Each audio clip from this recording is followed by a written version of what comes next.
Okay, if I could have your attention, please. Can everybody hear me? Can I be heard in the back? Am I doing okay? All righty. Why don't you try your mic? Can you hear me as well? Yes. Great, thank you. So, Chancellor Tom Keane and I welcome you to this meeting here today where we're going to give you an update on unification. It occurs to, thank you all for coming, by the way. I appreciate having a big crowd here. And a lot of you in this room are doing a lot of work on this unification, so thank you for that as well. It occurs to me it was about a year ago exactly that we met with the trustees to talk about this idea for the first time. And so we're about a year into the process and about 17 more months until we actually hit July 1st of 2016 when the unification process will be finalized or as complete as possible by that time. So we're 12 months into it, 17 months to go, and so we're going to give you a little bit of an update of what's been going on. We have a few PowerPoint slides, and then after that we'll take as many questions as you have. Easy questions for me, hard questions for him. So just a little bit on the unification update. We have the big unification committee, and we also have the senior leadership team. And Amber and Debbie and Daphne and people from Tom's office have been setting meetings. We have committee meetings set through June of 2016 for both of those groups. We have all kinds of subcommittee meetings set as well. As you know, a lot of different subcommittees, and we might have some questions about that. The big mascot issue is coming up now. You know, everybody's kind of interested in that. You know, we have the Peregrines and we have Panthers, and so we're going to appoint a committee to work on naming the mascot. We just last week, Tom and I went up to HLC in Chicago. I called it our 6-month checkup. We went 6 months previously, and then we went again. And we actually got a lot accomplished. And Academic Affairs is preparing a bunch of documents to go to the Higher Learning Commission. And then also we have a search underway for the new Vice Chancellor for Information Services. I don't know, is Holford here? Did I see Chris? Chris Holford's from this campus is chairing the committee along with your... Bill. Yeah, Bill. Well. Yes, okay. So we have co-chair committee. All right. So this is the timeline. You want to take the timeline? Or I can keep going or whatever. Oh, no, that's fine. When we went, we just wanted some clarification on some of the information on the timeline. Specifically, you know, we had a list of concerns, but most importantly, we wanted to get a sense for exactly when can we be Purdue Northwest, technically, and when would they first visit. So this timeline is very much like everything you've seen before. The difference really comes with the information they gave us with respect to the vote of the committee. When their board votes in February, they will send us a letter March 1st, this is of 2016, and Jim and I will have to respond within 30 days. Once we respond to that letter, from their perspective, we will be Purdue Northwest, even if we have a start date that follows thereafter. Right.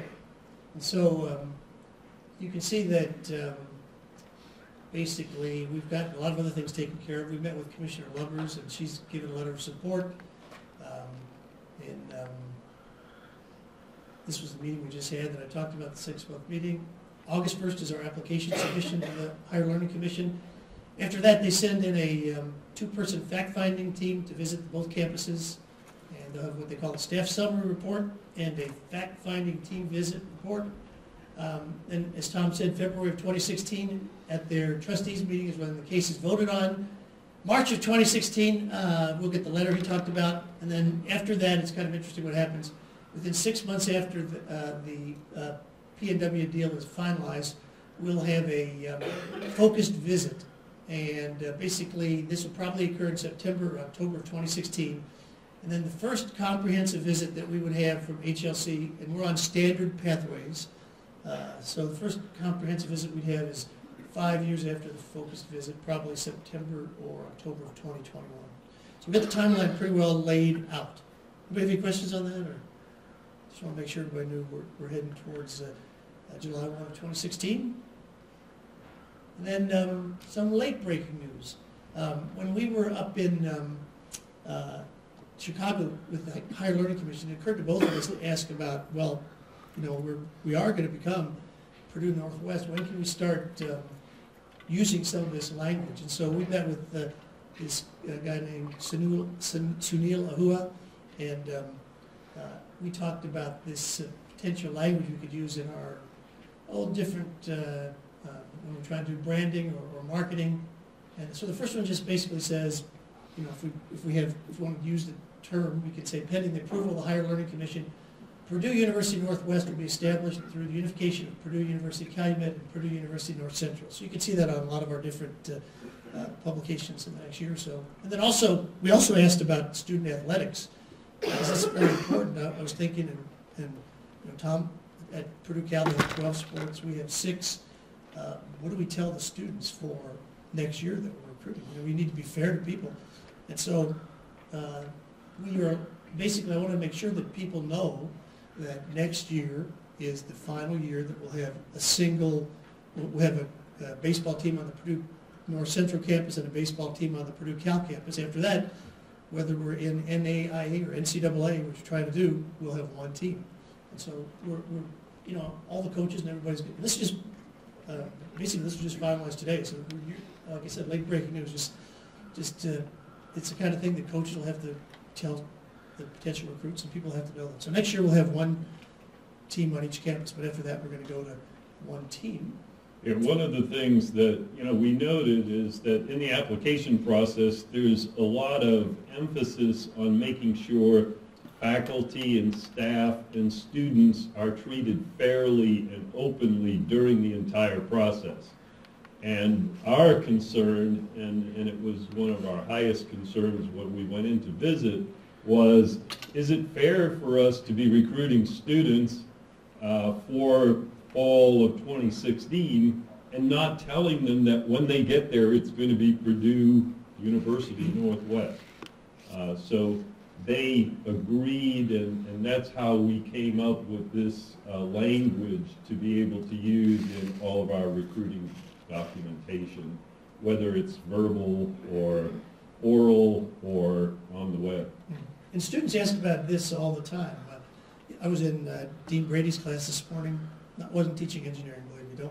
Don't get the accredited bodies worked up about that.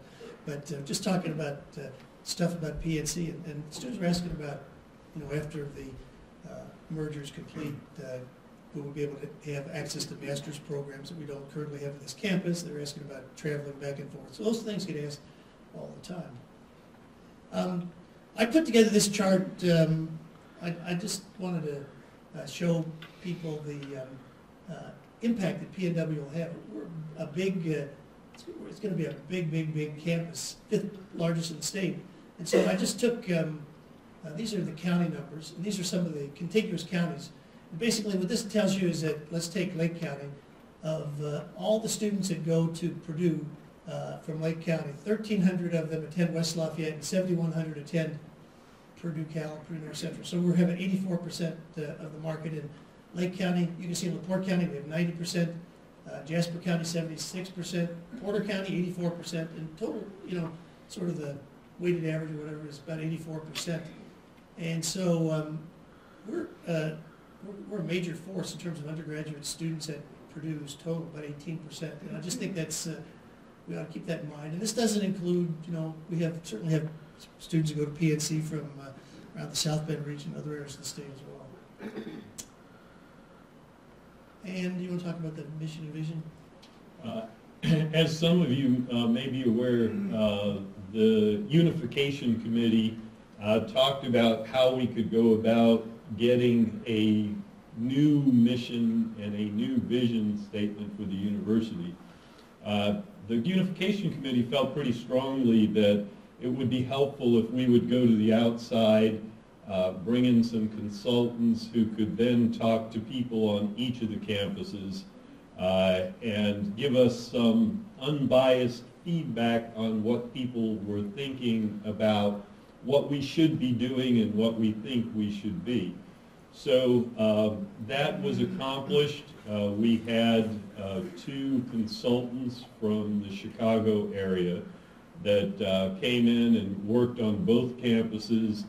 They brought that information to the Unification Committee, and at our last Unification Committee meeting, the members of the committee took the information that was collected by the consultants and merged it into 2 statements, one for the mission, one for the vision, and our 2 deans of business took the last role of taking what came out of that meeting and editing it. And what you see here is the outcome of all of that activity. So it really is a consensus of what people were thinking, faculty, staff, and students on both campuses, and then as a combined effort with the Unification Committee. Quite a few people were involved, and it was a good process, and thanks to Cindy, thanks so much for helping us finally put this together. You know, mission is like what you are, or what you're doing, and vision is what you want to be in the future, the institution of choice in Northwest Indiana and beyond. I think we will be. So just, I told you that the PowerPoint part would be brief. Basically, all I want to say before we take questions is I think that the process is going along very well. Made a lot of good progress. There are a lot of people working on lots of things, and we still have a lot of work to do, but as I look around the room with Peggy and Karen and Janice and Jim Poole has been helpful on some structural stuff. There's a lot of people in the room that have been working on many, many things. If I started listing everybody in this room working on stuff, we wouldn't have any more time for questions. But thank you for all you're doing. This is going to be, it's change, so there's always some anxiety when there's change. But I think in the end, as we said the very first day we announced this, it's going to be one strong university with 2 very strong, vibrant campuses, and you can just feel it when you walk on each one of the campuses. So just thanks for coming, and I don't know, you want to say anything else before we take questions, or do you want to just take questions?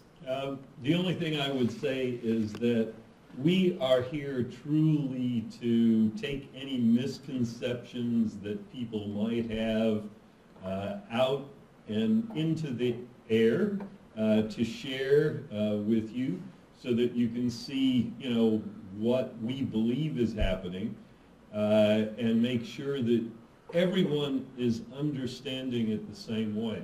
So no question is too complicated or too controversial. You should feel free to ask anything that you would like, and we can answer it to the best of our capabilities at this point in time. Yeah, good point. We'll answer anything you have on your mind. So who wants to go first?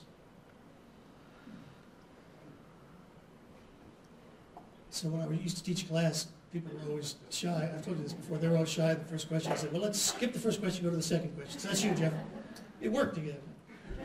Oh, by the way, someone will give you a microphone when you ask a question. And we know we might be able to hear you, but they're also recording this. So we would like you to use the microphone so that in the recording, people will be able to hear the question. Thank you. Just looking for speculation. I know with IPFW getting ready to change, or putting the change in from a regional to a metro college, I was wondering how that's going to affect Purdue University Northwest. Well, I'll give you my version, if you'd like. Sure, I'll try to. We had a meeting, actually, of the 3 chancellors here on campus sometime last spring. And after that meeting, Chancellor Dworkin had to be at another meeting. So Chancellor Carwine and I, and Audine Fentiment, who's an individual from West Lafayette that works with us frequently, the 3 of us went upstairs and had a chance to talk a little bit. And in that discussion, it all evolved around this whole notion of a metropolitan university. And in that discussion, at least Chancellor Carwine and I agreed that it would be really nice if the Purdue system had West Lafayette and then 2 campuses that were metropolitan universities as opposed to regional universities, so that the strength of Purdue could be across the whole northern part of the state. As you can see, the president has now requested that IPFW be changed to a metropolitan university. So my perception is we're halfway through the plan. Now we have to become Purdue Northwest, and after we're Purdue Northwest, we have to show the kind of strength that IPFW did in order to encourage the president to make the same change for PNW. Yeah, that's a good answer. The only thing I'd add to that is one of the reasons that IPFW has been successful is they have pretty strong legislators over there, but we have the same thing over here. So this will happen. I'm pretty sure it can happen. I don't know the exact specifications of the formula, what the differences would be. That would be a good thing to find out. But this, as far back as a couple summers ago, when Karen Schmidt and I were on that regional campus study committee, they were talking about that. It was supposed to be about regional campuses in general, but most of it was talking about Fort Wayne and this metropolitan thing. So I think Peggy was there too. So we could see that coming. So yeah, I think it's a good question, and I'm pretty sure, like Tom said, it's gonna we'll have a main campus and 2 metropolitan universities or campuses. Okay, Sarah. So I was wondering, since you're talking about metropolitan universities, there may be, oh, did I miss the microphone? You probably should wait this. Talking about metropolitan universities, there may be some people in the room who don't know what that means. Could one of you or both of you explain what a metropolitan university is?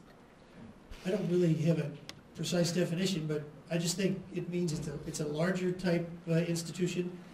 I know there's different metrics that the Indiana Commission for Higher Education uses for funding metropolitan universities, and it's got a little bit more, I think, a little bit more prestige in terms of than just calling it a regional campus or a branch campus. That'd be my answer. Yeah, the only thing I would add is that it does provide a broader definition for the campus to be able to provide graduate education, particularly at the doctoral applied level. Because there's been a strong restriction on regional campuses from graduate education, and particularly doctoral graduate education. And the metropolitan designation opens that up. And just for clarity, since we're on this issue, but right now there's only one in the state, and it's IUPUI. They're the only metropolitan university. Well, one bit of advice, if for those of you who are around when this comes up for Metropolitan University, the thing that I think the 3 of us, Peggy and Karen and myself, saw when we were at Fort Wayne, they would talk about this. We need these master's programs, we need these applied doctoral programs, and they kept asking, what do you need that you don't have? And they never came up with an answer. So if we're going to take that route, and we want to talk about programs we need that we don't already have, we're going to have some of the external people in the community are going to have to be, we have to tee it up for them a little bit and tell them what it is that they need to talk about. I think I saw a question. Good morning. We were wondering, we have several new hires that will be coming on for tenure track beginning in fall of 15. We're not sure what P&T document to have them follow, or if they will have that, what will be in their contract about where they'll be teaching, because we are hiring them for this campus and this campus, at least from our perspective. And we do need to guide them day one for the tenure track. I think that's really an excellent question, and it's something that we still are grappling with a little bit, and it's something that we need to have more conversation about. Now, it is clear that there is a P&T document, policy document floating for the system, and it's also very clear that there is a caveat within that about merging campuses. And in general, the intent is if somebody was hired into one of these campuses before the merge, then they should be using P&T documents from the campus they were hired on. Where I have a problem right now personally, and this isn't resolved, but my personal problem is if we're hiring somebody now, we already know they're going to the new Purdue Northwest. And so, you know, my personal feeling is that we should be describing where they're going, not where we used to be in either campus. So as we're bringing people in, we need to make sure they have the appropriate minimum qualifications and they have some understanding of the weighting of teaching, research, and service that will be expected of them, given that they may start for 1 year on the North Central campus or on the Calumet campus, but a year later, they're going to be one.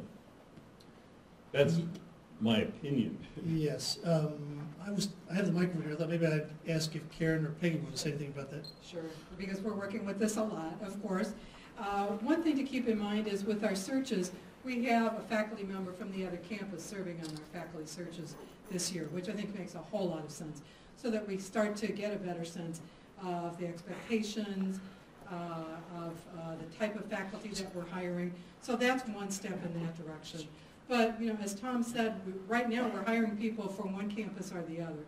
So clearly, those are the promotion and tenure expectations that people are coming in under. That will be modified over time.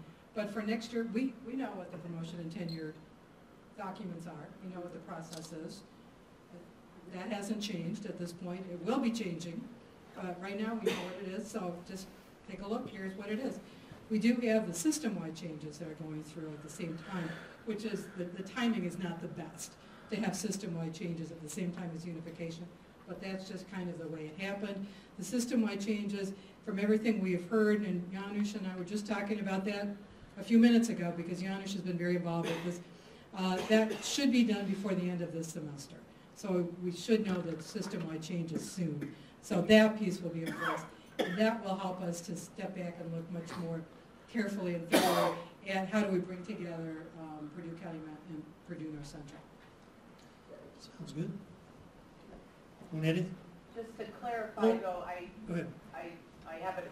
Can So I just? are you saying for fall of 15, what should we be telling people that are coming now for they're going to sign contracts now for fall of 15? Because now I thought at first I heard one thing, now I'm a little confused.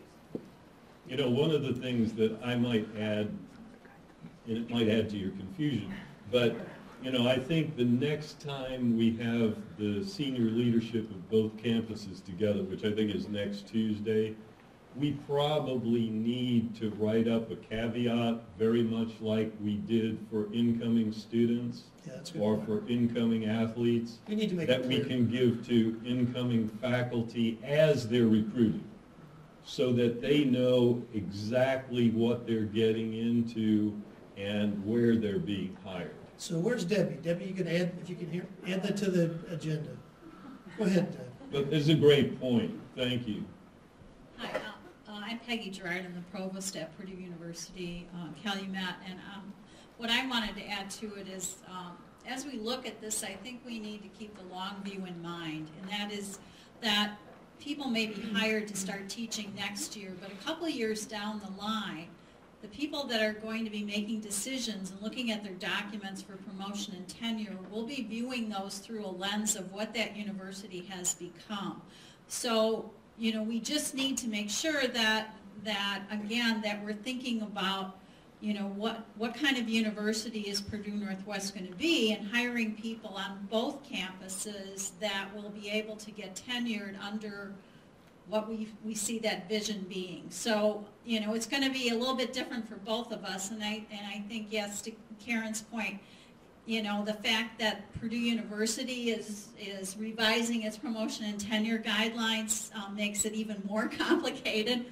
But I think, you know, pretty soon all of this is going to be ancient history, and people are going to be talking about Purdue Northwest, and they're not going, the people on the committee then are not going to remember what we said 5 years ago about people coming in. So I think if we do our good job of trying to be consistent in how we hire people and talk to them about what kind of university we're going to have, I think that'll serve both of the new faculty well as make sure we're doing our jobs appropriately now. So, let me give you this back, Amber. To summarize all that, Diane, at the next senior leadership meeting, we'll put out a statement and we'll get that answered for you, so it'll be clear, so everybody will know. That's a really good point to bring up.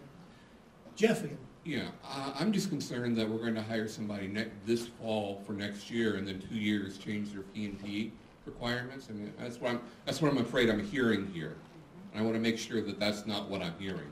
I don't think that's what you're hearing. I think people will come in with a certain standard, and I think that standard is the one that is going to be the one that they'll be. I mean, we're talking about 5 or 6 years down the line, right? When they're so maybe there could even be a legal question there as well. If you're allowed, when somebody comes in, if you're allowed to switch standards on. So I think you can switch standards. Trust me, I know this because I've seen it happen in other institutions. But that's not the intent here now, because the standards are not going to get higher over the next 5 years than either of the two campuses. I don't think that was the intent. The intent isn't that we're going to combine and then all of a sudden, become a research institution. That's not going to happen. But I think if there is a difference, and all of these differences are departmental. Each department acts a little bit differently than another department.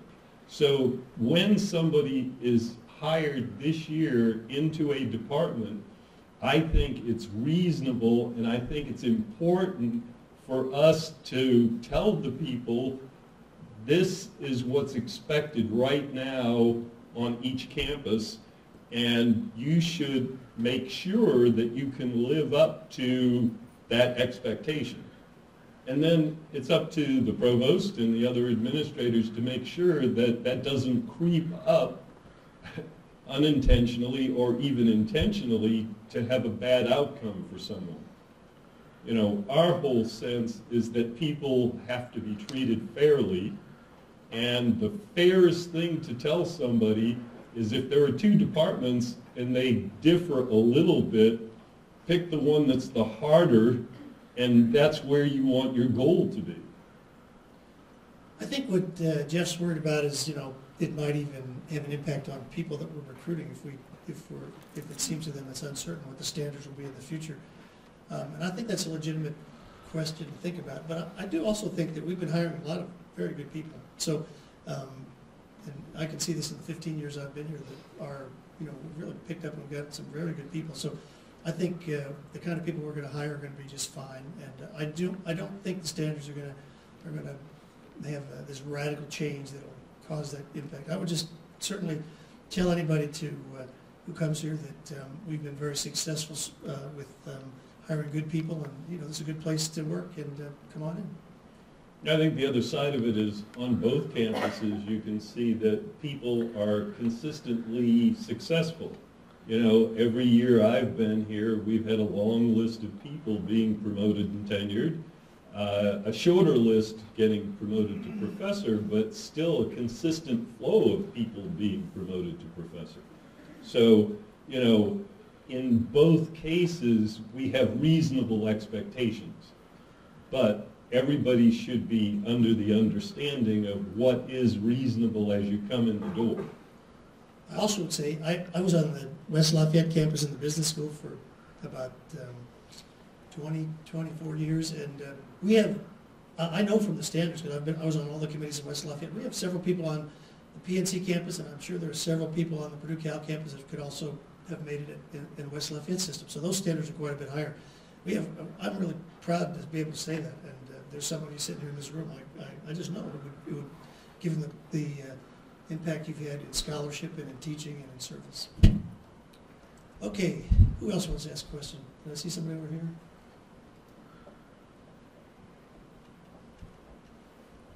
Yes,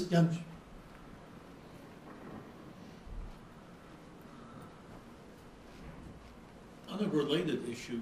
We were told that new hires would be legally obligated to teach on both campuses if asked to do so. And that was brought up at the Intercampus Faculty Council meeting on Friday.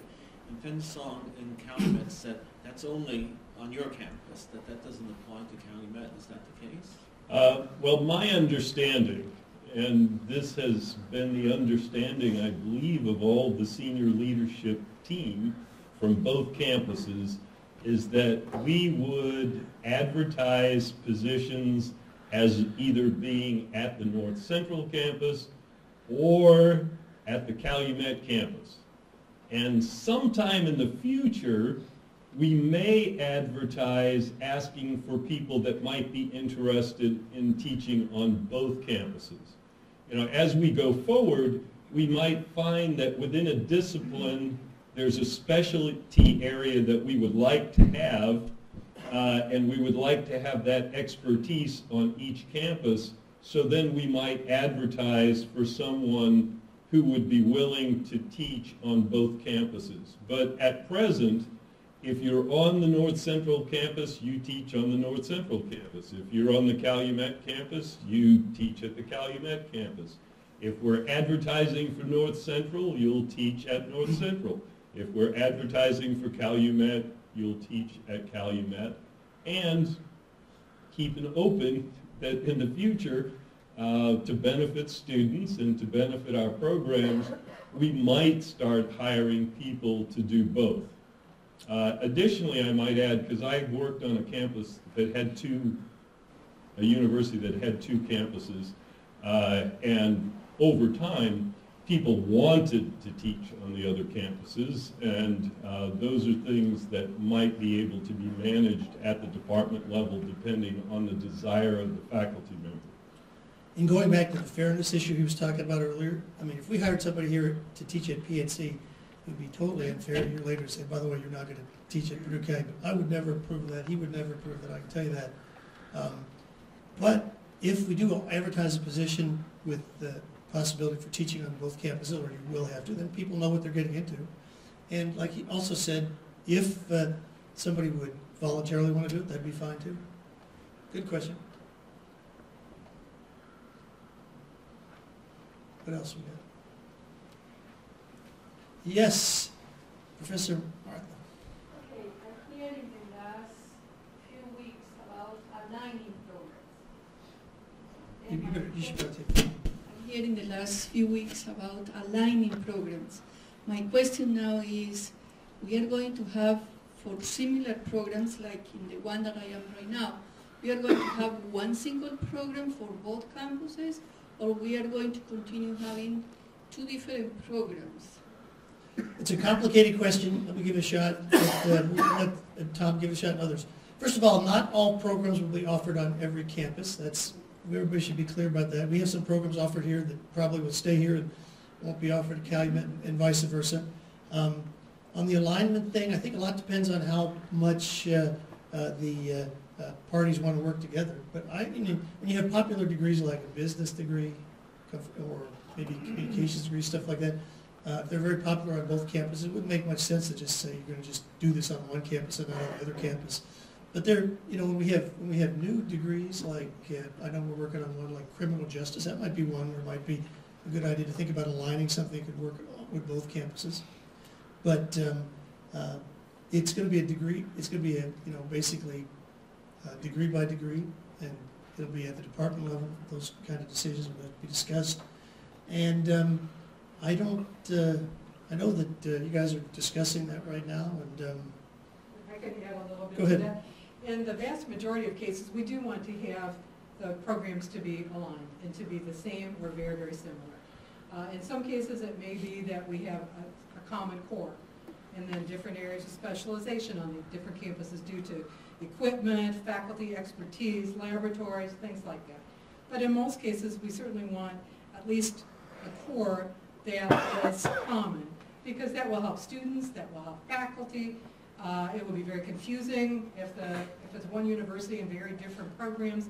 So we do need to be working toward commonality over time. And that's going to vary by program depending on how similar or how different the programs are now, depending on accreditation, different accreditation requirements and timetables. So there's not a one-size-fits-all answer to that. But in most cases, we'll all be better off to have something that is consistent, at least most of it, across the two campuses. Does that help? Oh, go ahead. You can. Because our program is construction, engineering, and management technology. Yeah. Say that again so everybody can hear. Okay, our program is called construction, engineering, and management technology. The one there is construction management, and engineering technologies. That means we have the same 4 words. Our programs are very similar in the core part. There is only like 6 classes that are different. But my concern is, okay, we are going to have a single name for both campuses, or we are going to continue offering our program and they will be continuing offering their program. Well, what you just said makes me feel like you're pretty much a long ways along the way. Doesn't sound like there are very many differences to begin with, right? You just have some elective courses that might be a little different, and it even sounded like you said the name was the same. You know, I think we'd have to see in the future, you know, demand on both campuses. But for now, I'd say that you know, you're going to probably, if you have the degree on each campus, you'll continue to have that degree on each campus. Yeah, one of the things I think that has to be emphasized and has been alluded to already is that the degree alignment can only happen through the faculty. Yeah. It's not an administrative decision. It may be an administrative decision to say we would like you to do it, but the actual alignment of academic programs, the courses that are taught, the courses that are required, are owned by the faculty. And the faculty are the only ones that can make that decision. Now, what I've argued to some people, and I don't mean argue in the wrong sense of the word, is that if we have students and the students are taking a degree program, they're going to want them to be the same on both campuses. And if you talk to people who hire our students, they're going to want to be assured that when they pick someone out of a particular major, that that major has the same content no matter which campus that student came from. So to some extent, you know, our environment is going to encourage us. Our students are going to encourage us. Employers that hire our students are going to encourage us to make everything the same as soon as we can.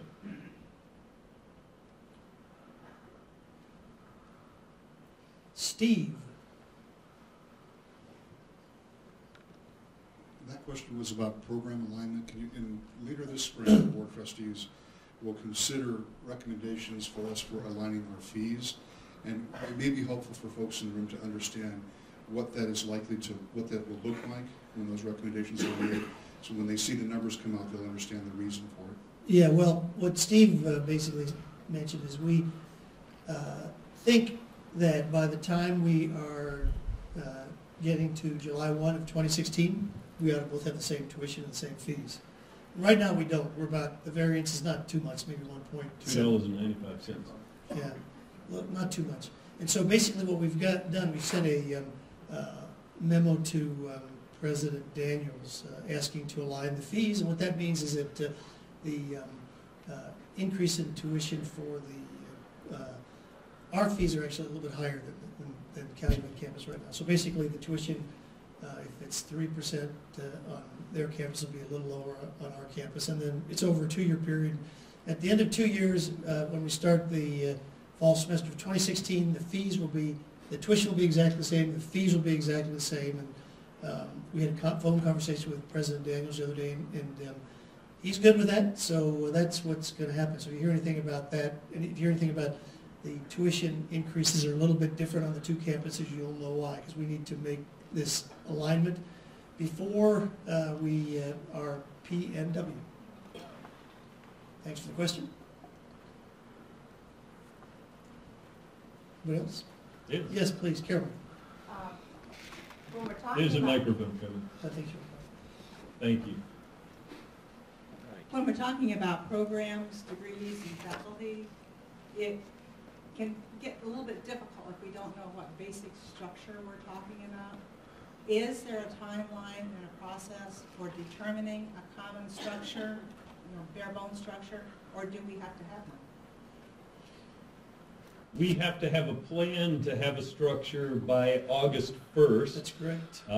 Whether we have that actual structure or not is yet to be determined. My understanding is that both faculty senates are working on various types of structures. I happen to have just looked over a document this morning, as a matter of fact, that had some information on a number of different choices. And it looks to me like the options will be going out to the faculty on both campuses for input and for some preference. That information then will be provided to our senior leadership group, and we'll take a look at the preferences. Hopefully we'll get 2 or 3 preferences and see if we like one, or if we like one but might want to make 1 or 2 slight modifications.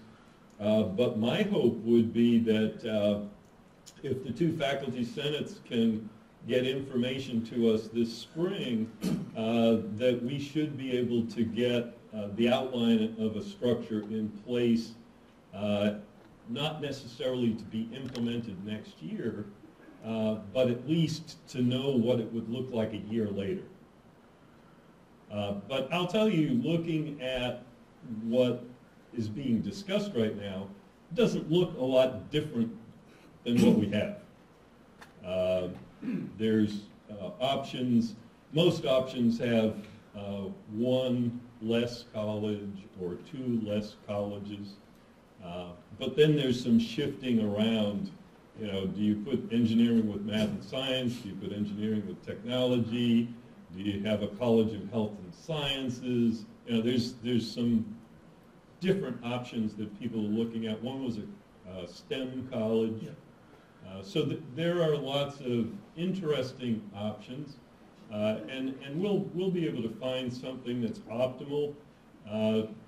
And my personal preference is to try to get them a little bit more balanced, so you don't have everybody in one college, 50% of the university in one college and everybody else in the other.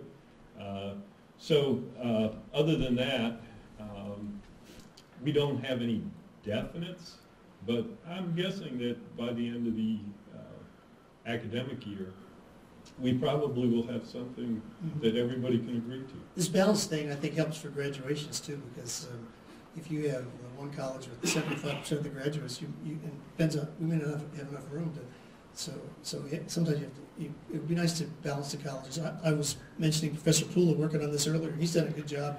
I was reading his memo earlier. I thank you for your work on that. And that's the kind of input that we need to have, and we'll look at it. And I think, I think the different ideas are good ones, and I really think that we need to take this seriously, because structure, the question Carolyn asked is a really important question.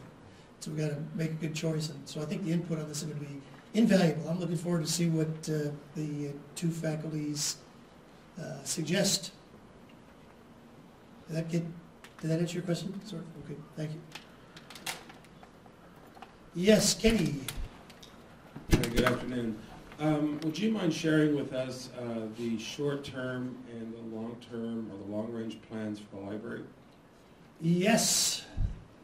Sarah Howard's here, so we'll let her talk a little bit. But first, let me say that on the 2 campuses, the placement of the library, we're getting back to structure, Carol. The placement of the library has been in different places. And more recently, we've decided that we put the library in information services, and I think that's a good spot for it, and I think that would be that's moving to a long-run plan, so maybe Sarah wants to say a few words about this. If you don't know, this is Sarah Howard. She's the Vice Chancellor for Information Services. Well, thank you for the question. Our immediate plans are to meet with the Ed Policy Committee, and hopefully they can be our advisory group to look at what the needs of the university are in terms of the library, how we serve the faculty, how we serve the students and staff.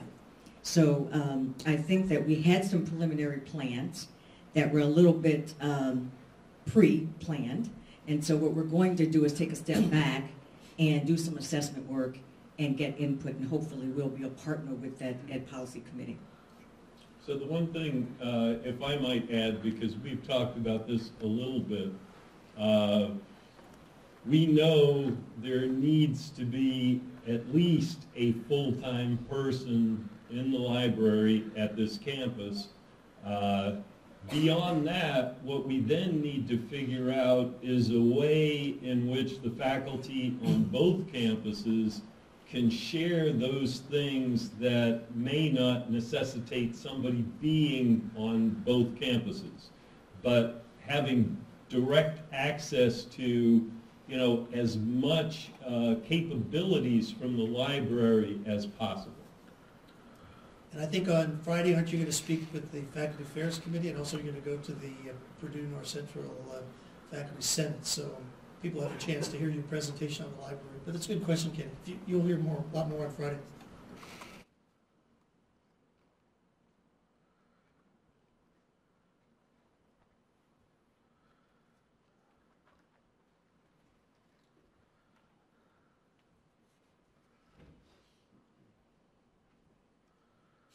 This is a question on faculty governance.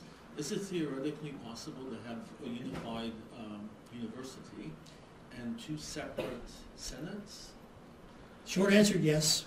Long answer, I would hope that the two senates would come together, because I think it's going to be much more efficient. And I do believe that in the long run, that'll be the best way for this to work. But it's theoretically possible. It'll just make it harder and more work.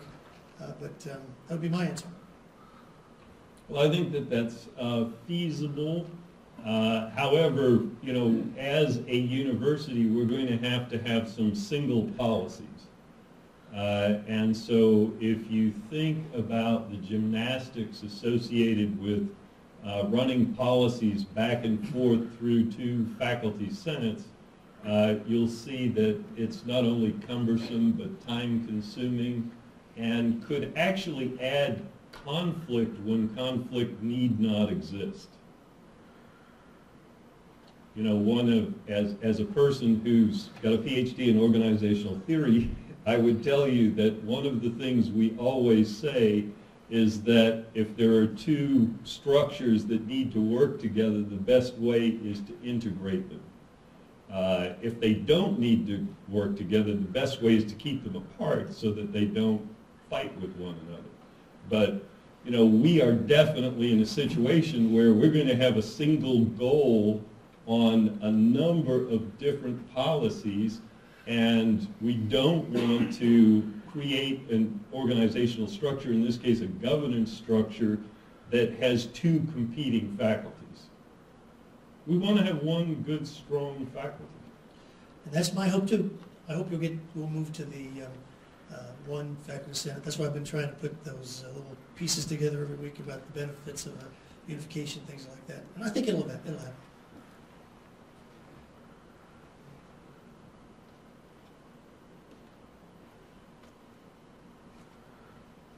We're going about an hour. Did we exhaust you already? We oftentimes get all the questions afterwards, so you know, stick around. While you're here, give us the questions so that everybody can hear the answer. Anything else bothering anybody that we want to talk about, or anything you want to say that is good? Yes, Kenny. I'm not going to assert my voice up. I'm very interested in the thoughts on the athletic programs, and if there are teams on both campuses, what will happen when it's P&W?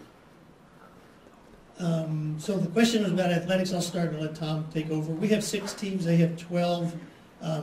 They've been going through a process for a while to try to move to NCAA Division II, and we should have some 16, 2017, we're going to have 1 team per sport. So if we have a golf team, it'll be the PNW golf team, and that's why we're working on the new mascot, things like that. But you may want to tell them a little bit about the NCAA thing. I think one of the things that Purdue Calumet had started before I came, and for those of you who don't know me very well, I'm in my 4th year, was an attempt to expand the number of athletic programs and then make sure that there were athletic programs in each season so that we would be able to at least fulfill the minimums for looking at a movement to NCAA out of NAIA. You know, the thought at the Calumet campus at that time among the faculty and administrative people was that with a university that hovered between 9,500 and 10,000 that the current conference we're in and NAIA tends to be mostly small universities and primarily private universities. Very few mid to large sized public universities. So we started that process, and we have been looking for a group that might take us into their conference. This year we're looking at a group that's in the Michigan, Northern Ohio area, and we would hope that they would consider us. If they consider us, they're definitely going to be looking at us as PNW during this process. Because the process itself takes a long period of time. You can only apply to NCAA once a year, and you can only apply in February, and you can only apply if a conference already has said they will take you. Called a fait accompli. So last May, we talked to the Great Lakes Intercollegiate Athletics Conference, GLIAC, and they said that they would consider us as a possibility. They told us that last May, just after they had their national meeting. And they only vote on bringing in new members at their national meeting.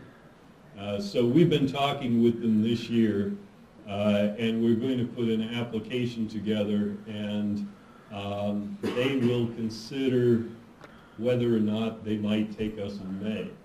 There are a couple things you should know about that as well. One is they usually only take 2 teams at a time, or 2 universities at a time, so that they can keep the conference balanced. So if there's not another university that they're happy with, even if they're happy with us, we still might not get the nod from them. But should they say in May that they're interested in the possibility of us being in their conference, then a year from today, we will be applying to NCAA. And actually, NCAA quickly tells you whether they'll take you. We would know by summer of 2016 if they are willing to take us. The first year is probationary so that NCAA can look at you and see if you're really up to their standards. And during that first year, you continue to play in your current conference. So for the 16-17 year, we would still be NAIA CCAC. A year later, we could play then in the new conference, but provisionally for 2 years, 17-18 and 18-19. So it wouldn't be until the year 19-20 that we would actually truly be able to be a full member of the conference and be able to compete in tournaments at the end of the year. So it's a long, long process. To the detail you speak of in terms of the teams, you know, we really have not started those conversations at a level that I would be comfortable talking about. You know, we've had some very short discussions. We know that we'll be using facilities on both campuses. We're going to have a beautiful brand new facility here, and we certainly will be using it. We also have some new athletic fields in Hammond, and we're likely to be using those new athletic fields in Hammond as well. One of the areas that we have no thoughts on yet, but there are some teams that are pretty large. Baseball was named several times already.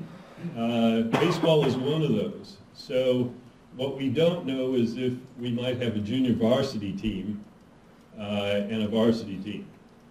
And we might do that in a few sports. But we're not sure yet.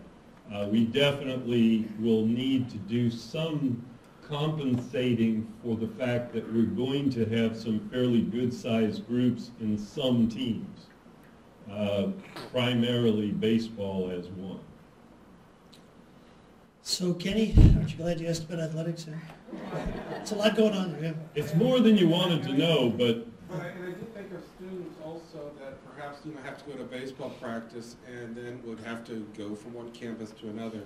And I also think of whether there'd be a shuttle service for the athletics and stuff like that. So yeah. Those are a few thoughts. No, those are all good thoughts, and that has not been worked out yet, but I'm hopeful that that'll come to a pretty good outcome. Actually, I've been thinking a lot lately with this recent triangle transit bus that we have here at PNC, which basically is going to be a nice thing for all of LaPorte County. It's not too hard to have a little vision and think in the future, maybe have some potential also to extend to between the two campuses, and hopefully we'll try, you know, just like we don't want the students to have to go back and forth, you know, in the morning on one campus, the afternoon on the other campus. The same thing for the athletes. We're going to have to try to come up with a situation where the travel will not be so onerous that they don't have the time to work on the thing that's most important when you go to college, and that is getting your degree so you can get a good job.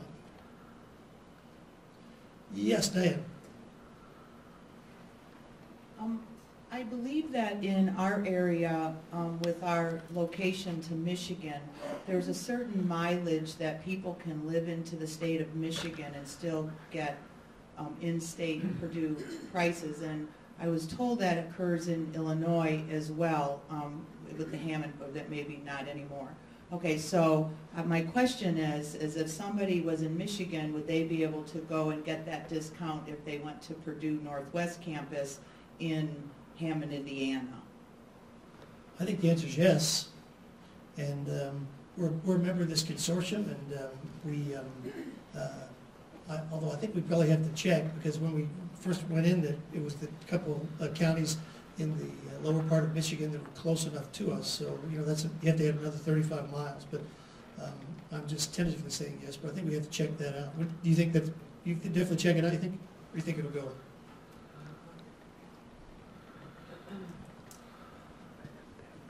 This is with the Midwest Higher Education Consortium. And so I think we would, because right now we're approved separately. So once we come together, we'll have to talk with the organization that coordinates this and find out what we would need to do. But the Commission for Higher Education is very supportive of this. This organization, the Midwest Higher Education Consortium, is very supportive. So I don't think it'll be a big barrier, but we would have to go through the process once we are unified. Good question. A lot of things you have to check out. Go ahead. And then when do you anticipate and maybe this isn't, the budget being combined? I mean, when will we be one, will there ever be one budget, or when do you think that that's going to occur? Well, the answer is yes. Yeah, the answer is yes, we will have one budget. And we should have one budget by the beginning of the fiscal year starting July of 2016. right now have the budgets very much aligned, so we don't think that there'll be a significant impact on the budgets themselves. Being part of the Purdue system and having very similarly awkward budgeting processes across both campuses, we intend that we'll be able to move those together pretty easily. Now the difficulty comes in both instances, in both of your questions, and it really has to do more with the strategic piece as opposed to the operational piece.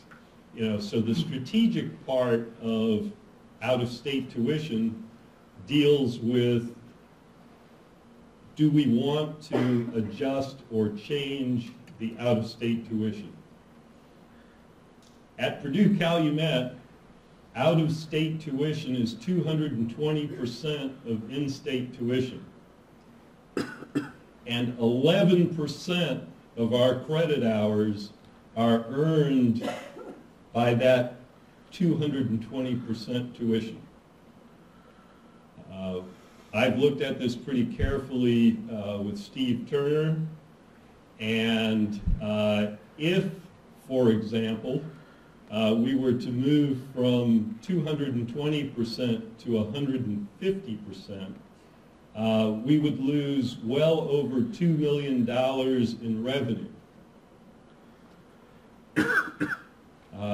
In order to make that up, just to break even, I think we figured that we'd have to bring in over 350 students full-time, adding to all of our classes, but not adding any revenue. So really there's a strategic decision to make. Do we want to decrease the out-of-state tuition so that we might bring in more out-of-staters? And if so, how quickly do we want to do it? And then what kind of recruiting strategies are we going to put into place to make sure that as we cut in the tuition, we increase the revenue difference by adding students? My personal feeling on this is that we should move down from 220 to 200. Once we've made up the difference in revenue, then I think we should drop down to 1.8. And at least from the Illinois side, at 1.8, we are competitive with every university that could be possible for the students within our district for Illinois. And I'm guessing that it's probably fairly similar for Michigan as well. On another personal note, our students pay tuition, and then the state pays another 42%. So I don't believe we should ever be less than 1.5, because as soon as you go below 1.5 for an out-of-state student, then your state is subsidizing people from another state. So, you know, somewhere between 1.8 and 1.5 would be great, and I think we could add a lot of students. Back to the sport piece, as we have an opportunity to possibly start playing sports in Michigan and Northern Ohio, it also gives us the opportunity of possibly bringing more students to our university, because when people in the state of Michigan know they could get a Purdue degree, it's going to have appeal to them. So likewise for the budget, each of us have separate budgets right now. We're starting to make joint decisions already. You already heard about the tuition decision and the fee decision. This time next year, when we submit a budget, it has to be for the new university. So we're going to keep them separate for one more year, but they've got to start getting together, particularly from a strategic perspective. You know, and that's why our senior leadership teams are meeting now every other week, or close to every other week, because we've got to start making decisions about how we're going to invest going forward and how we're going to pay for it. Jeff. Karen, give him the mic here. There you go. Let me ask the big question here. Yes. I know that eventually we're going to be moving towards one chancellor and one VCAA. I was wondering what that process was going to look like and when that process was going to start. Well, on the one chancellor question, I can tell you that's totally up to the board of trustees and the president. And, you know, I'm past the retirement age for a person who's been at Purdue for a long time. Tom and I are about the same age, but he hadn't been at Purdue but 4 years, like I told you. So basically, my contract runs through June the 30th of 2016, and basically we'll just see what the Board of Trustees want to do at that time. So it's up to them.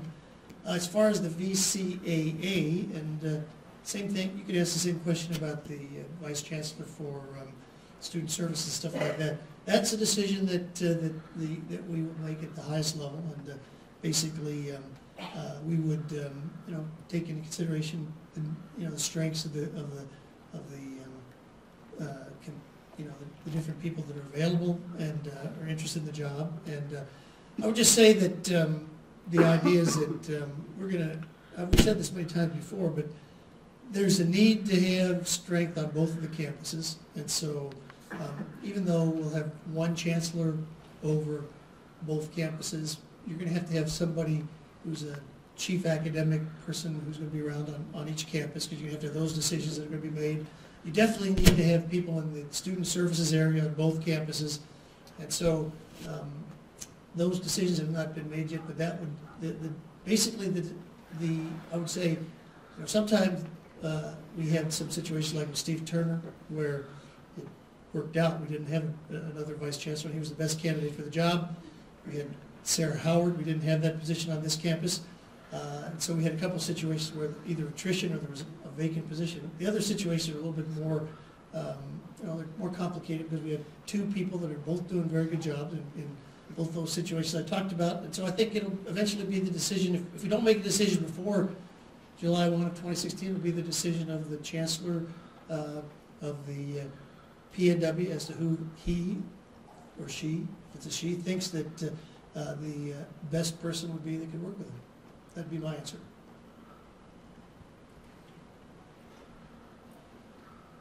Yes, Diane?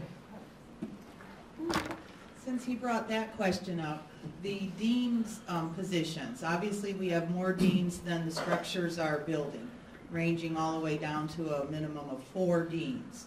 I think the highest was a 6, I apologize, something 6 or 7, I studied it but not that well. Once that's decided, first off, we're making recommendations and the chancellor decides who decides the structure. We're giving our input. But then secondly, whatever structure's decided, will those people all be required to apply for those positions, and will there be national cert? I mean, those are dean's positions. Good question. I was hoping we'd get out of here earlier so we'd have to answer all these hard questions. Let's try to question. So on the structure thing, that I would say, Tom already talked about that. So we basically got Jim's memo and the memo on the other campus where people are going to give some input. We'll look at that. That'll go to the highest leadership, senior leadership team, and basically, that's a senior leadership decision in terms of structure. And by that we mean things like number of colleges, who's in the different colleges, maybe elimination of a college if there's one college on one of the campuses that doesn't seem to have that many students, and not elimination of positions, but moving those positions maybe into a different college. Now the other question on the deans is it's sort of similar to what I was trying to say before about the vice chancellor's positions. I would think that in some situations we might have 2 deans, one of whom is retiring or something like that, and then it might be just the right thing to do to have that other person assume if that would happen like tomorrow, we probably would take the other dean and have them assume the position. We actually haven't talked about whether we would have a full search in these cases in the future. Personally, I think, this is just my own personal recommendation, but my own thought, I think we have somebody in place who is doing a really good job. I think he or she ought to be given that opportunity if that's the will of if that's the will of the senior administration, and also if people who are working in that area like the person. But I haven't really discussed it with Tom, so maybe I'll let him give his opinion. I agree with Jim. The only piece I would add is that, we probably are going to need to have a provost picked first before we could make any decisions on deans. And we would have to have a provost and deans before we would make decisions on heads. Again, we haven't talked about that at all. But realistically, although it won't happen until July 2016, I would think this time of next year we're going to have some serious discussions, not only about those choices, but then the process. And whatever we decide, it's my hope that we will be able to get appropriate faculty input for all of these decisions. Although, ultimately the decisions are made by the two chancellors for the provost, we do hope to get faculty input. I feel very strongly about getting faculty input on everything. I generally find that the decisions, are very solid and rational, and those decisions help us. So hopefully we'll have some process in place where we'll be able to get some faculty input on that screening as well. There you go. Debbie's got it. How is the issue of faculty salaries being handled? It's my understanding in Calumet, some faculty are demanding higher salaries pegged to a nationwide standard, and since we're going to have one budget, will salaries be equal on both campuses, equalized on both campuses? My understanding, and probably Peggy or Karen could answer this question better than I, but a committee of faculty from both campuses with some deans and department heads has been formed. And that committee is looking at two different things. One is a method for how we look at salaries and how we ensure that faculty are at the right salary level. Apparently, somewhat similar to something that you did on this campus previously, by looking at median salaries it's Coupa data, right? Median salaries in Coupa data and finding out where people are relative to the median, as well as then looking at each individual and ensuring that they have an appropriate terminal degree, that they have appropriate activities in terms of quality performance, that they should be adjusted to some level. The second thing that they're taking a look at is going forward, what should beginning salaries look like? I'm always concerned about that part. My general feeling is that oftentimes academic units are their own worst enemy because, the faculty themselves want to hire people making less than they make, and it keeps everybody down. And so I do think we need to have faculty input into a method of deciding, what should a starting salary be? So this kind of goes back to your earlier question. If we have two positions open right now, they're both in the same department, They're both looking for the same specialty area. Those two people should be hired and look very similar in terms of qualifications, and they should get the same salary. I mean, why would we start backwards?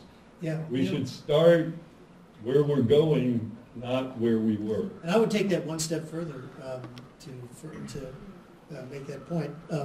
If you have a professor, well, it wouldn't be surprised anybody here to know that the salaries on this campus, Purdue North Central, are lower than the salaries on the Purdue Cal campus. And so, if you impose my favorite economist assumption, ceteris paribus, everything else equal, if you take let's take sociologists on the Purdue Cal campus, and if they're making this salary here, and if you have the same sociologists on the Purdue North Central campus, they're making a lower salary, but they're same in every respect, research, teaching, and everything, they ought to have the same salary. So I'm going to argue heavily for we ought to adjust those salaries, and so that everybody who's basically at the same level, doing the same work, and the same qualifications, you get the same salary. So we have to do it not only at the beginning level, but we have to make some adjustments for the people that are already here as well. I agree with that, by the way. We definitely need to take a look, almost individual by individual. The only thing I would say is that if you look at clerical and staff and services, they're actually paid more on this campus than on the other campus. So we can adjust that too. So we're going to adjust them down. No, we'll bring everybody up. That's Steve. Steve's been great. He takes the higher of whatever it is, and that's where we're going, including your salaries. I just want to say one thing. I want to thank the people who are serving on this committee that is establishing a uniform faculty salary structure. And those of you at everybody from North Central faculty remember, we did have a compression study 2 or 3 years ago. So we're building on that. That process worked well. And I especially want to thank Cindy Roberts. Dean Cindy Roberts is co-chairing that group. So it's a rather complex task, but they are certainly up to this task. They're starting with a very serious consideration of peers. Who would be peer institutions? What are the salary structures there? And then that will help us in terms of having uniformity for new hires and then for current faculty. Very good. Anybody else? Yes, Steve. You want to take one seat, Mike? I just wanted to dovetail that with the mechanism by which the AP salaries, OpTech, and CS salaries will be examined is that folks from HR will be working with APSEC, CSAC over the course of the next year to have a plan in place to align the hourly rates and the other salaries for the other employee categories as well. So I just wanted you to understand the mechanism, who's going to be leading it, and when it will begin. So that'll start shortly too. Okay. 5 till 3. Anybody else? All righty. Well, I know I can say on behalf of Chancellor Kean and myself, we appreciate everybody being here today. We appreciate your questions, and if you have any other questions, we'll stick around. And if you ever have a question you have an answer, send an email to one of us. We'll get you an answer. Thank you all very much. Thank you.